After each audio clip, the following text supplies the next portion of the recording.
देखिए students, next हम लोग स्टार्ट करते हैं।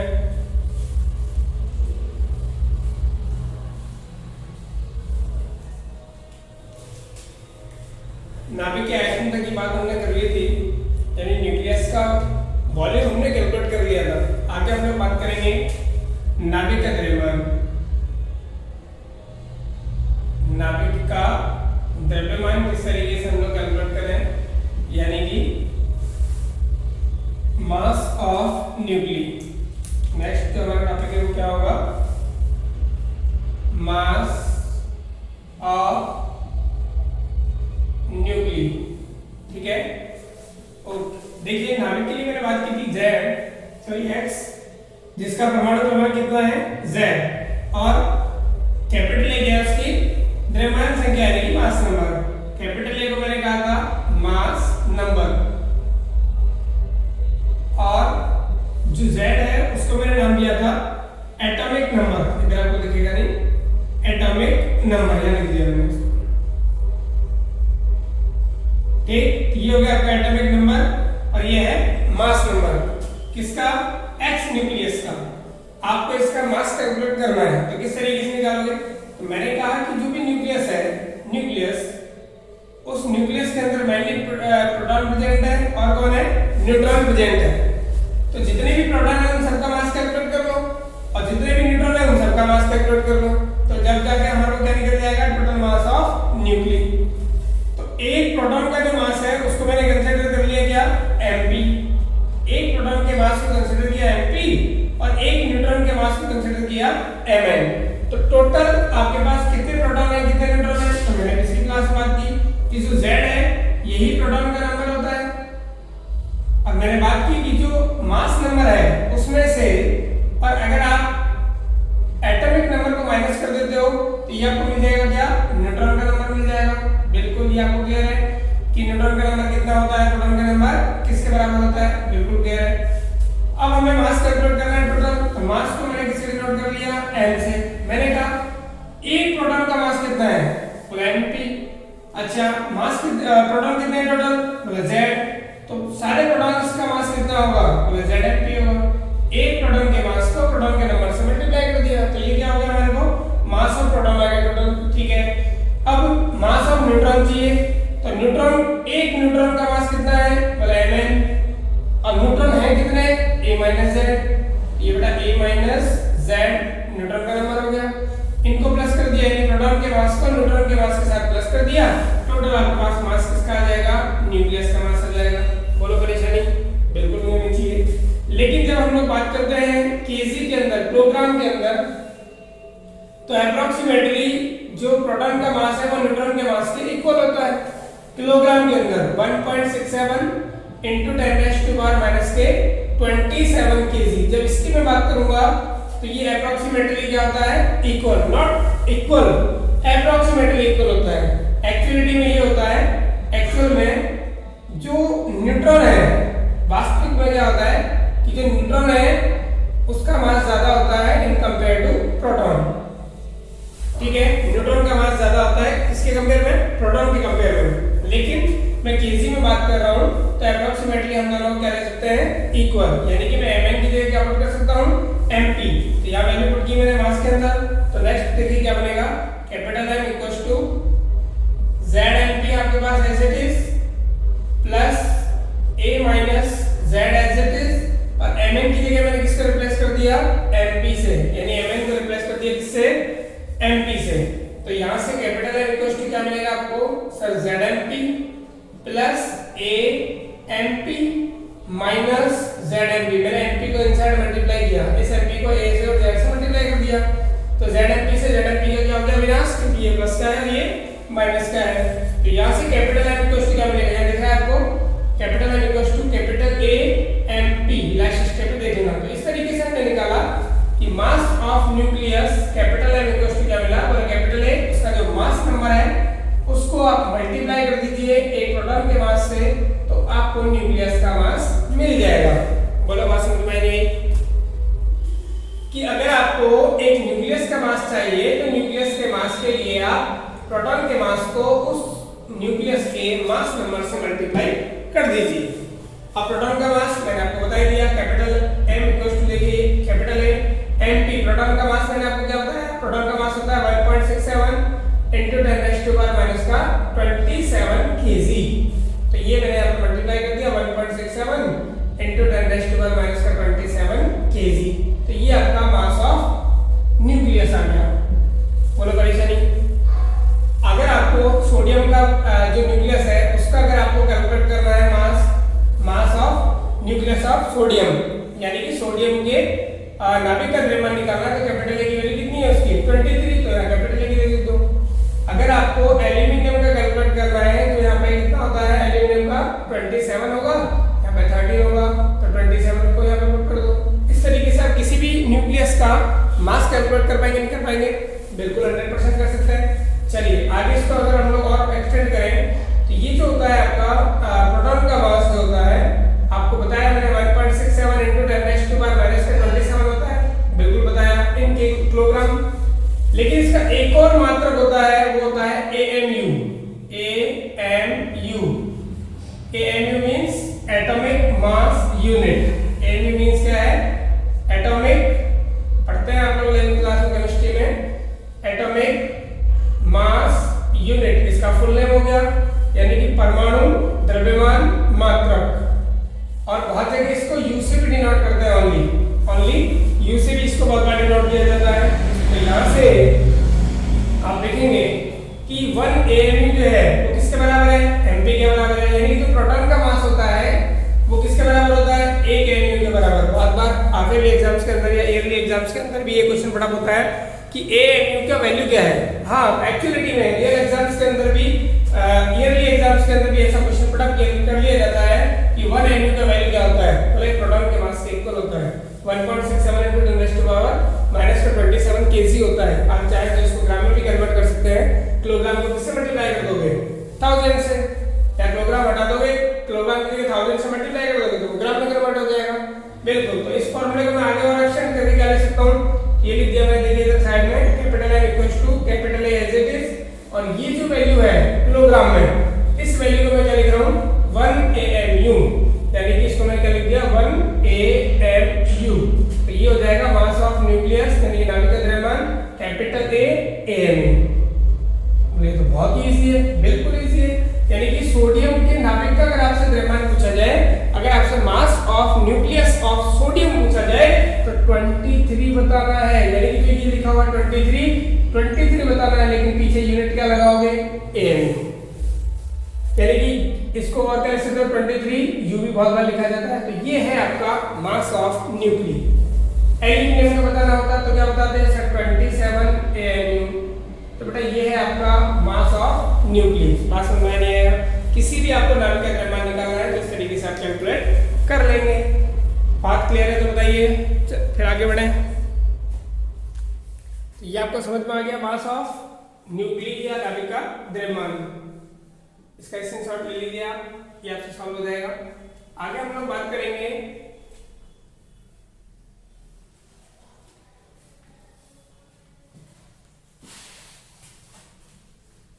वन मोल न्यूक्ली का मास, यानी कि अगर आपको किसी न्यूक्लियस से, किसी नाभिक के 1 मोल का अगर मास कैलकुलेट करना है तो कैसे करेंगे, ठीक है।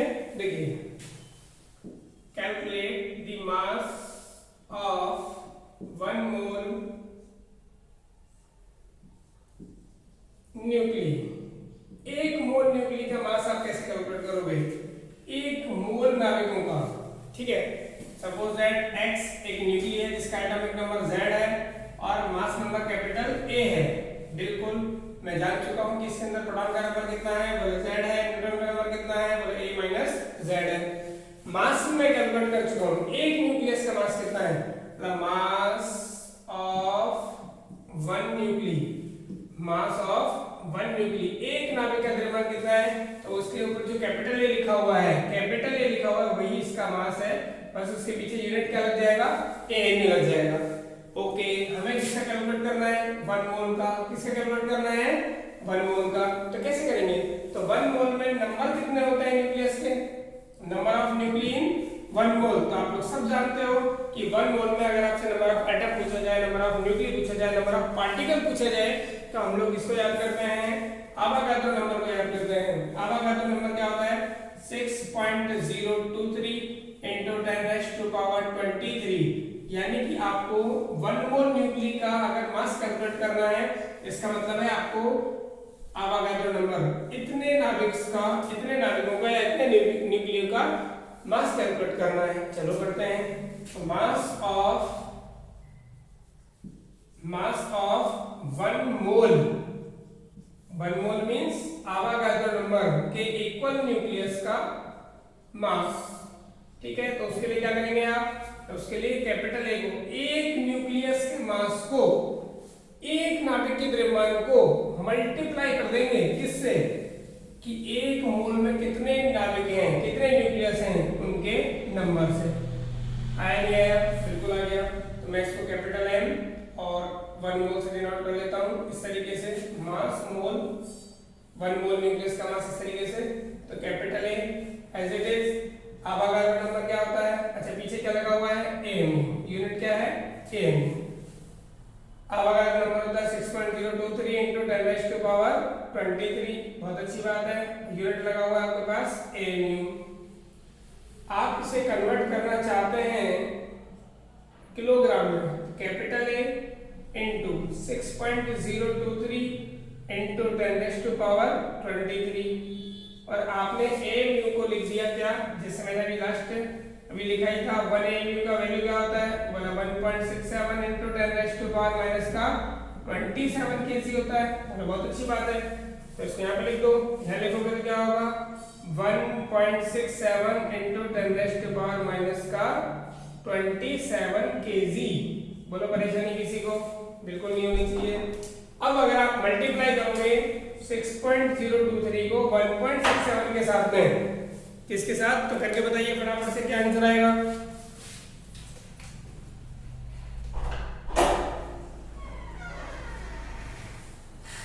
मल्टीप्लाई किया, ठीक है। तो यहां से मास ऑफ 1 मोल न्यूक्ली ऑफ, देखिए कैपिटल एज इट इज, आपने मल्टीप्लाई किया होगा 6.023 को किसके साथ में? 1.67 के साथ में। कर लिया क्या? बिल्कुल कर लिया। चलो बताओ कितना आएगा? तो मुझे जहां तक है आपको 10.0 आ गया होगा। बिल्कुल, इन दोनों को मल्टीप्लाई करके मैंने क्या लिख दिया? 10.0 आया होगा आपको मल्टीप्लाई करने पर। आगे के नंबर को जाने दीजिए। 10.0 तो 10 हमने इसको कम ले लिया। यहाँ पे 10⁻⁻ कितना आया? बोले 23। साथ में कितना है 10⁻⁻? माइनस का 27। अच्छा, तो यहाँ से सॉल्व करोगे तो mass of 1 mole nuclei equals to capital A into, अब यहाँ पे बेस अगर सेम है, पावर आपके प्लस हो जाएंगे, 23 और -27 को प्लस करोगे तो ये बचेगा आपके पास में 10⁻⁻ कितना? सर माइनस का 4। 27 में से अगर आप 23 को माइनस करोगे तो कितना आएगा? माइनस का 4। और किलोग्राम को हमने कन्वर्ट कर लिया ग्राम में, तो उसको लिख दिया हमने 1000। पीछे क्या लगा दिया? जी। अच्छा, तो यहाँ से मास मिलेगा आपको, mass of 1 mole nuclei equal to capital A as it is 10 और 10, ये 1000।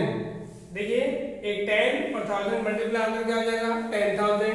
10,000 मींस 10⁻⁴ प्लस का 4 और 10⁻⁴ माइनस का 4 भी लिखा हुआ है। तो यहाँ से ये कैंसिल आउट हो जाएगा। Cancel out means, cancel out का मीन क्या है? कैंसिल आउट का मतलब है कि बेस अगर सेम है तो पावर क्या हो जाएंगी? प्लस, तो 4 -4 दोनों प्लस करोगे तो 0 आएगा। तो यहाँ से 1 मोल इक्वल्स टू हो गया कैपिटल ए 10⁻⁴ और ग्राम, यानी कि 1 मोल न्यूक्ली का मास क्या होगा? कैपिटल ए 10⁻⁴ का वैल्यू कितना होता है? 1। तो यहाँ से हो जाएगा आंसर आपका Ag। Ag बोले तो जो आपका मास नंबर होता है न्यूक्लियस का, जो न्यूक्लियस का मास नंबर होता है उसके पीछे यूनिट क्या लगा दोगे? ग्राम। उसके पीछे यूनिट क्या लगा दोगे? ग्राम। तब जाकर के वो किसका बन जाएगा? 1 मोल का या 1 मोल न्यूक्ली का मास बन जाएगा। यानी कि जैसे मैं क्वेश्चन करा रहा था आपको सोडियम के लिए, तो सोडियम जैसे सपोज दैट कि सोडियम के एक न्यूक्लियस का मास बताना है, मैंने कहा 23 जो लिखा हुआ है उसके पीछे क्या लगा दो? एएमयू। लेकिन 1 मोल का कैलकुलेट करना है, सोडियम के 1 मोल न्यूक्लिक का मास कैलकुलेट करना है तो बहुत इजी है, 23 के पीछे ग्राम लगा दो। बोलो क्लियर हुआ नहीं हुआ, समझ में आया होगा? बिल्कुल हो गया कंप्लीट। तो इसको नोट डाउन करिए, थोड़ा सा कट गया था, इसको आप कंप्लीट करिए।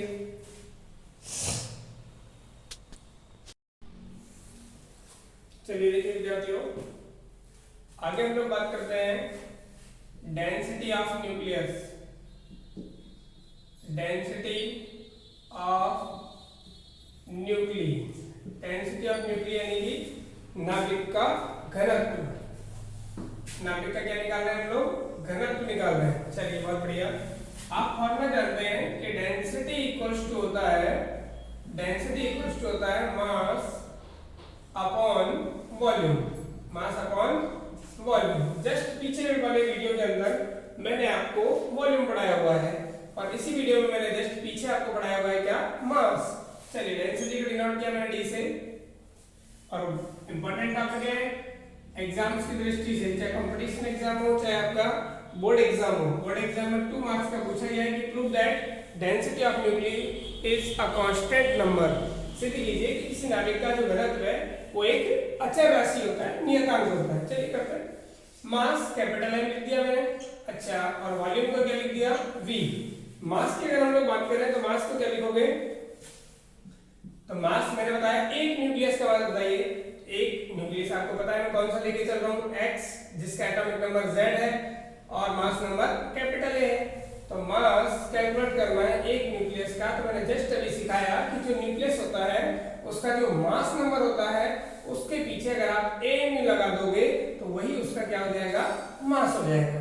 परेशानी, अगर किसी नाभिक की जो द्रव्यमान संख्या है उसके पीछे अगर AMU लगा दोगे तो वही उस नाभिक का द्रव्यमान हो जाएगा।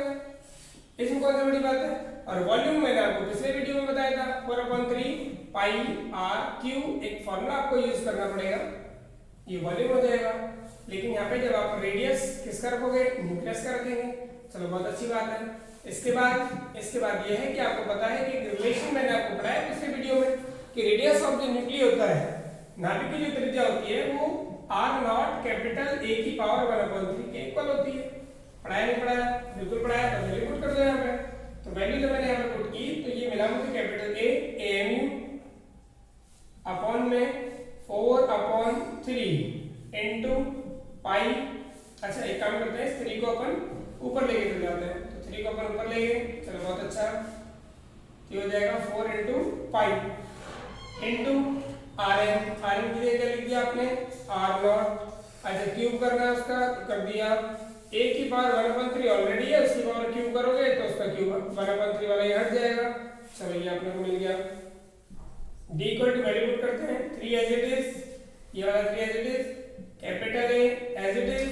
AMU को मैंने प्रोग्राम में लिखने का कोशिश किया, अब बताने की जरूरत नहीं है कि 1.67 × 10⁻⁻27 kg के इक्वल होता है। चलिए बहुत बढ़िया, ये प्रोग्राम में आ रहा है आपका। अब मैंने इसको और क्या लिख दिया? 4 एज इट इज नीचे डिनोमिनेटर में, पाई की वैल्यू होती है 3.14 और R0 कितना होता है? 1.2 फर्मी। अब 1.2 की पावर 3 करनी है तो 1.2 को अपने को 3 बार लिखना पड़ेगा, मतलब 1.2 × 1.2 × 1.2 और बेटा 10⁻⁻15 फर्मी होता है, उसकी पावर 3 करोगे, पर 10⁻⁻15 की पावर अगर आप 3 करोगे तो बोले गुरुजी ये तो 45 हो जाएगा। बिल्कुल हो जाएगा। और इनटू में कौन लिखा हुआ है? Capital A। चलो बहुत बढ़िया, ये वैल्यू पुट कर दी। अब आपको दिख रहा है कि बोले कैपिटल A से कैपिटल A का क्या हो जाएगा? विनाश। और बाकी सबको मल्टीप्लाई करके लिख देंगे। तो एक बात तो समझ में आ रही है कि बोले इसमें ना तो Z आ रहा ना कैपिटल A आ रहा। इसका मतलब ये तो सारे नाभिकों के लिए सेम ही आएगा। भाई न्यूक्लियस चेंज हो रहा है मींस Z चेंज होगा और A चेंज होगा। अब बेटा इस फॉर्मूले में ना तो Z है ना कैपिटल A है, कैपिटल A था जो विनाश हो गया, बचा कितना? बोला 3 × 1.67 × 10⁻⁻27। चलो बहुत बढ़िया। और नीचे क्या है? नीचे बोला 4 × 3.14, यहाँ दिख रहा है क्या? चलो ये तो दिख जाएगा, इनटू 1.2 × 1.2 × 1.2 करोगे। चलो बहुत बढ़िया। अब पावर कितनी है बेटा यहाँ पे? 10⁻⁻45 है। चलो ये हमने वैल्यू रख ली। तो इस वैल्यू में कहीं भी ना तो कोई जेड है ना कैपिटल है, इसका मतलब एक बात तो प्रूव हो गई कि जो कैपिटल डी आएगा वो क्या है, एक कांस्टेंट नंबर है। ये तो सारे न्यूक्लियस के लिए सेम रहता है, कांस्टेंट मींस अचर है। अब डी यहां से अगर आप कैलकुलेट करोगे वैल्यू सॉल्व कर करके, आपकी मैथमेटिक्स बहुत बढ़िया है, आप इसको सॉल्व करना और आंसर निकाल करके मुझे भी बताना कितना आया। बस 10⁻17 लेकर के आना है ना, किलोग्राम पर मीटर क्यूब। अच्छा 18 आएगा गुरुजी, यहाँ तो 18 आएगा, माइनस का 27 और माइनस का नीचे क्या है 48 है, इसको लेके जाऊंगा तो प्लस का 45 है। यहाँ माइनस का 27 है और यहाँ पर 10⁻⁻ माइनस का 45 है। अब 10⁻⁻ -45 को ऊपर लेके जाऊंगा तो प्लस का 45 हो जाएगा। अब 45 में से 27 माइनस करते हैं तो हमारे तो 18 आता है, आपके केस से 17 आ गया। तो बेटा ये वैल्यू एडजस्ट करना है इधर उधर, फिर अपने को पावर मिल जाएगी 10⁻17। और जहाँ तक है आप मेरे को ये वैल्यू बताओ कैपिटल डी का वैल्यू यहाँ पे सॉल्व करने पर कितना आया, फिर मैं आपको बताऊंगा कि आपका आंसर सही है कि गलत है। ओके, तो यहाँ तक अपना न्यूक्लियस का बहुत बढ़िया पार्ट अपने कंप्लीट कर लिया, बाकी अपन नेक्स्ट क्लास में पढ़ लेंगे। यहाँ तक तो कंप्लीट करो, चलो बहुत बढ़िया। जय हिंद, जय भारत, चला चल, फिर कल पढ़ाऊंगा बाकी का।